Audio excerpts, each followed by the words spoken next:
Welcome on GAM channel. Be sure to subscribe, like, share and comment to get more videos. So today you want to know more about the history of South Africa from the 4th century until today, and more information about the global icon Nelson Mandela. South Africa, officially the Republic of South Africa, is the southernmost country in Africa. It is bounded to the south by 2,798 kilometers of coastline that stretch along the South Atlantic and Indian Oceans, to the north by the neighboring countries of Namibia, Botswana and Zimbabwe, and to the east and northern by Mozambique and Eswatini. It also completely engulfs the country Lesotho. It is the southernmost country in the mainland of the old world and the second most populous country located entirely south of the equator after Tanzania. South Africa is biodiversity hotspot with unique plant and animal life. With over 60 million people, the country is the world's 24th most populous nation and covers an area of 1,221,037 square kilometers. South Africa has 3 capital cities, with the executive, judicial and legislative branches of government based in Pretoria, Bloemfontein and Cape Town respectively. The largest city is Johannesburg.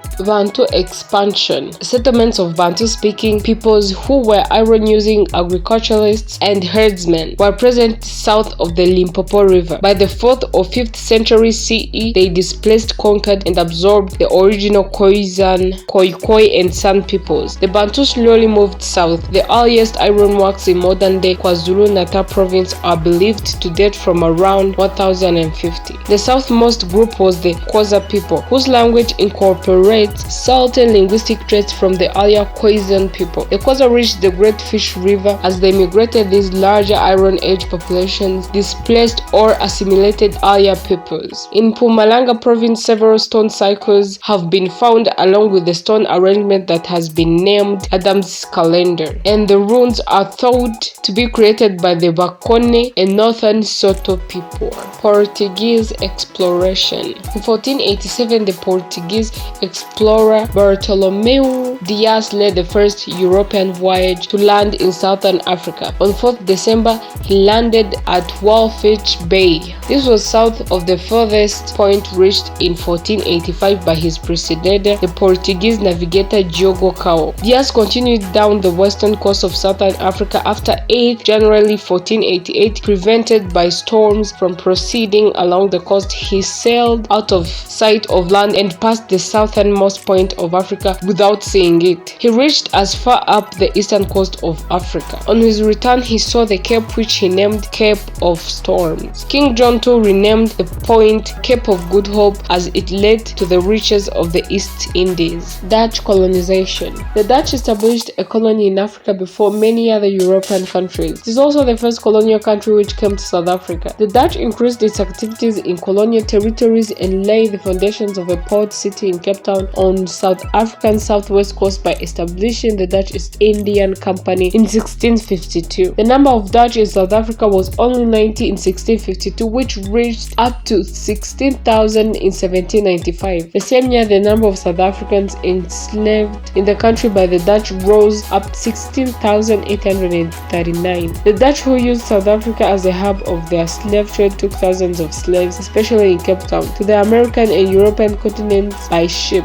According to historians, in 1795, 2/3 of Cape Town population consisted of slaves. British colonization. Britain acquired the Cape of Good Hope colony at the southern tip of Africa in 1815 and annexed the adjacent coastal region of Natal in 1843. Self-governing colony status was established in both in the 1850s, but not responsible government, whereby a ruling government would be in place with accountable elected ministers, as the region was still politically volatile. Great Trek.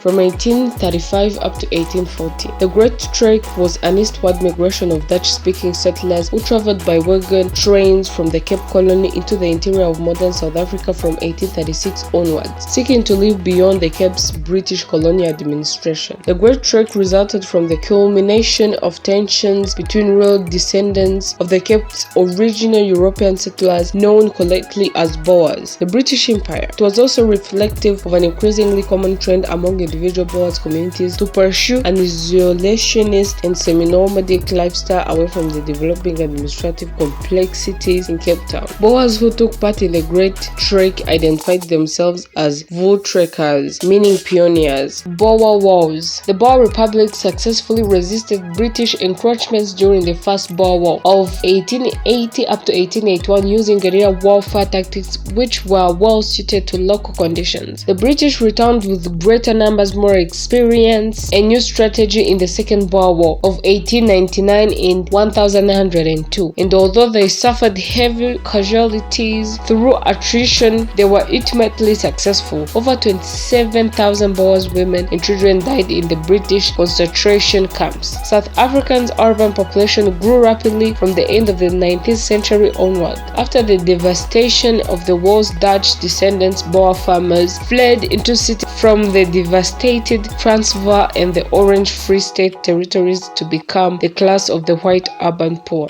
Independence. Anti-British policies among white South Africans focused on independence. During the Dutch and British colonial years, racial segregation was mostly informal, though some legislation was enacted to control the settlement and movement of indigenous people, including Native Location Act of 1879 and the system of pass laws. 8 years after the end of the Second Boer War and after 4 years of negotiation, the South Africa Act of 1909 granted nominal independence while creating the Union of South Africa on 31st May 1910. The Union was a dominion that included the former territories of the Cape Transvaal and the Natal colonies as well as the Orange Free State Republic. The Natives Land Act of 1913 severely restricted the ownership of land by blacks at the stage they controlled only 7% of the country. The amount of land reserved for indigenous people was later marginally increased. In 1931, the Union became fully sovereign from the United Kingdom with the passage of the Statute of Westminster, which abolished the last powers of the Parliament of the United Kingdom to legislate on the country. Only 3 other African countries, Liberia, Ethiopia, and Egypt, had been independent prior to that point. In 1934, the South African Party and National Party merged to form the United Party, seeking reconciliation between Afrikaners and English-speaking whites. In 1939, the party split over the entry of the Union into World War II as an ally of the United Kingdom, a move which the National Party followers strongly opposed.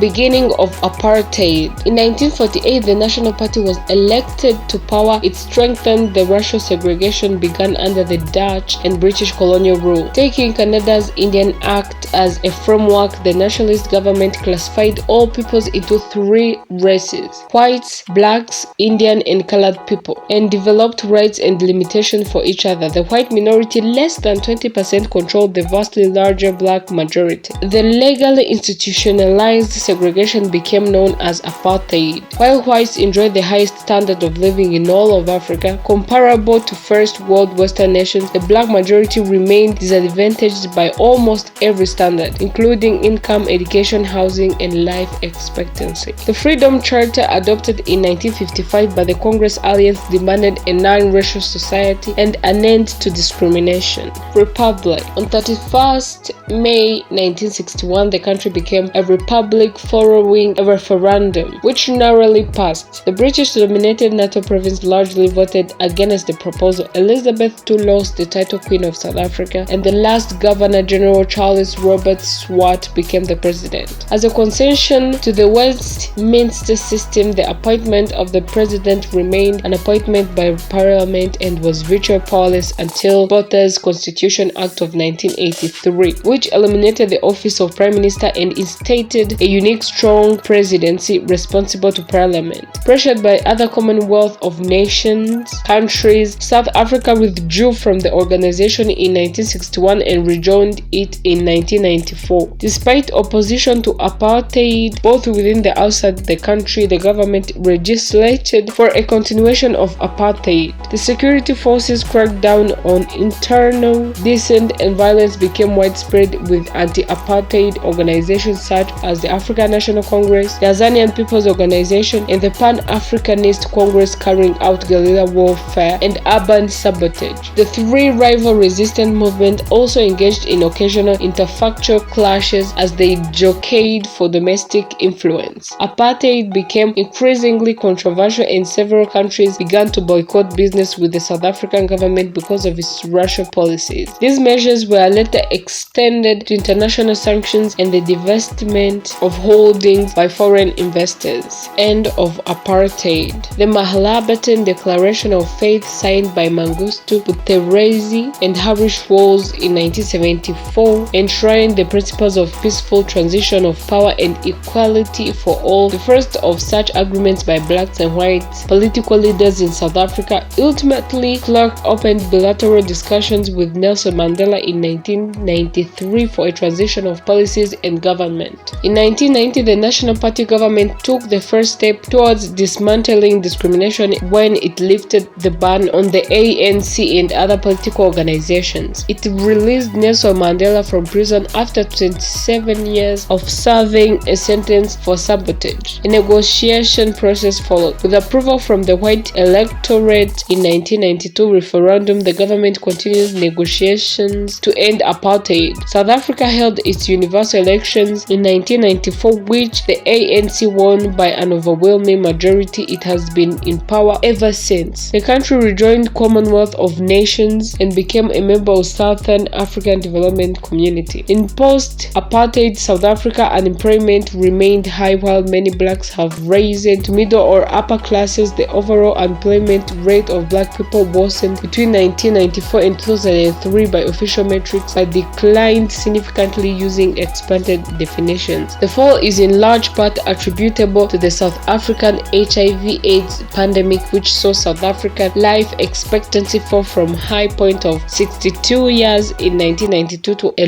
low of 53 in 2005, and the failure of the government to take steps to address the pandemic in its early years. In May 2008, riots left over 60 people dead. The Center on Housing Rights and Evictions estimated that over 100,000 people were driven from their homes. The UN High Commissioner for Refugees in 2008 reported over 200,000 refugees applied for asylum in South Africa, almost 4 times as many as the year before. Nevertheless, as South Africa continues to grapple with racial issues, one of the proposed solutions has been to pass legislation such as the pending Hate Crimes and Hate Speech Bill to uphold South Africans' ban on racism and commitment to equality. By 2020, numerous warnings have been issued that South Africa is heading towards failed state status with unsustainable government spending, high unemployment, high crime rates, corruption, failing government-owned enterprises, and collapsing infrastructure. In 2022, World Economic Forum said that South Africa risks state collapse. Nelson Mandela, born 18th July 1918 and died 5th December 2013, was a South African anti-apartheid activist who served as the first president of South Africa from 1994 to 1999. He was the country's first black head of state and the first elected in fully representative democratic election. His government focused on dismantling the legacy of apartheid by fostering racial reconciliation. Ideologically an African nationalist and socialist, he served as the president of African National Congress Party from 1991 up to 1997. By the time of his death within South Africa, Mandela was widely considered both the father of the nation and the founding father of democracy. Outside of South Africa, he was a global icon, with the scholar of South African studies Rita Barnard describing him as one of the most revered figures of our time. One biographer considered him a modern democratic hero. He is often cited alongside Mahatma Gandhi and Martin Luther King Jr. as one of the 20th century exemplary anti-racist and anti-colonial leaders. Mandela was widely labeled a terrorist by prominent political figures in the Western world for his embrace of political violence. This government, state and defense department officially designated the ANC as a terrorist organization, resulting in Mandela's remaining on the terrorism watch list until 2008.